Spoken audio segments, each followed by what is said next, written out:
రాష్ట్ర ప్రభుత్వం ఏదో ఒక విధంగా మేనేజ్ చేసి ఫార్ములా ఈ రేస్లో కేటీఆర్ గారి పైన కేసు అయితే నమోదు చేశారు. కానీ ఈరోజు రాష్ట్రంలో ఉన్నటువంటి నాయకులతో పాటు సామాన్యులకు కూడా ఒక $1 మిలియన్ క్వశ్చన్ ఏంటంటే అసలు ఈ కేసులో స్కామ్ ఎక్కడ జరిగింది, కేటీఆర్ గారు కరప్షన్ ఎక్కడ చేశారు అనేది ఒక అంతుచిక్కని ప్రశ్న. ఇట్లాంటి కేసు నేపథ్యంలో ఈరోజు కేటీఆర్ గారి పాస్పోర్ట్ని సీజ్ చేయాలి, లేకపోతే ఆయన విదేశాలకు పారిపోతాడని చెప్పి ఇలా కొందరు కాంగ్రెస్ నాయకులు డిమాండ్ చేస్తా ఉన్నారు. ఈ రోజు మేము డిమాండ్ చేస్తున్నది ఏంటంటే ఇంతకంటే తీవ్రమైన ఆరోపణలు ఎదుర్కొన్నటువంటి కాంగ్రెస్ నాయకుల పాస్పోర్ట్లు కూడా ముందు సీజ్ చేయాల్సినటువంటి అవసరం ఉన్నది. నేషనల్ హెరాల్డ్ కేసులో రాహుల్ గాంధీ గారు ఆరోపణలు ఎదుర్కొన్నారు.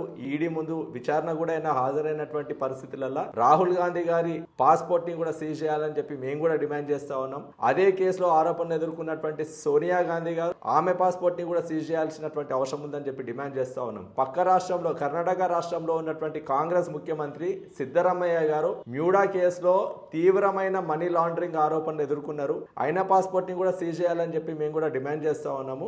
అన్నిటికంటే ముఖ్యంగా మన రాష్ట్రంలో మన ముఖ్యమంత్రి గారు దేశంలో ఉన్నటువంటి అన్ని ముఖ్యమంత్రులకెల్లా అందరికంటే ఎక్కువ క్రిమినల్ కేసులు ఎదుర్కొంటా ఉన్నారు. ఆల్రెడీ ఆయన పాస్పోర్ట్ ఏసీబీ కోర్టులో సరెండర్ అయి ఉన్నది. ఎప్పుడు విదేశాలకు వెళ్ళాలన్నా కూడా ఆయన పాస్పోర్ట్ ని ఆయన పర్మిషన్ తీసుకొని ఆయన విదేశాలకు వెళ్తున్నటువంటి పరిస్థితులలో ఆయన టర్మ్ అయిపోయేసరికి ఆయన కూడా విదేశాలకు పారిపోయేటువంటి అవకాశం ఉంది. కాబట్టి ఆయన పాస్పోర్ట్ ని పర్మనెంట్ గా సీజ్ చేయాల్సినటువంటి అవసరం ఉందని చెప్పి మేము కూడా డిమాండ్ చేస్తా ఉన్నాము. ఈ రోజు కాంగ్రెస్ నాయకులు ఎవరైతే ఇట్లాంటి ఒక తుపేల్ కేసుని ఆధారంగా చేసుకొని ఈరోజు కేటీఆర్ గారి పాస్పోర్ట్ ని సీజ్ చేయాలి, ఆయన విదేశాలకు పారిపోతాడు అని చెప్పి ఇట్లాంటి చౌకబారు స్టేట్మెంట్లు ఇస్తున్నారు. కాబట్టి ఈ నేపథ్యంలో తీవ్రమైన ఆరోపణలు ఎదుర్కొంటున్నటువంటి కాంగ్రెస్ నాయకులు అందరి పాస్పోర్ట్లు కూడా సీజ్ చేయాలని చెప్పి మేము కూడా డిమాండ్ చేస్తా ఉన్నాము. ఇప్పుడు ఈ ఆరోపణలు చేసినటువంటి వెంకట్ బల్మూరి గారి మీద మేము కూడా ఏం పర్సనల్ అబ్యూస్ చేయదలుచుకోలే. ఆయన ఒక చర్చ లేవనెత్తిండు, లెట్ దిస్ డిస్కషన్ కంటిన్యూ.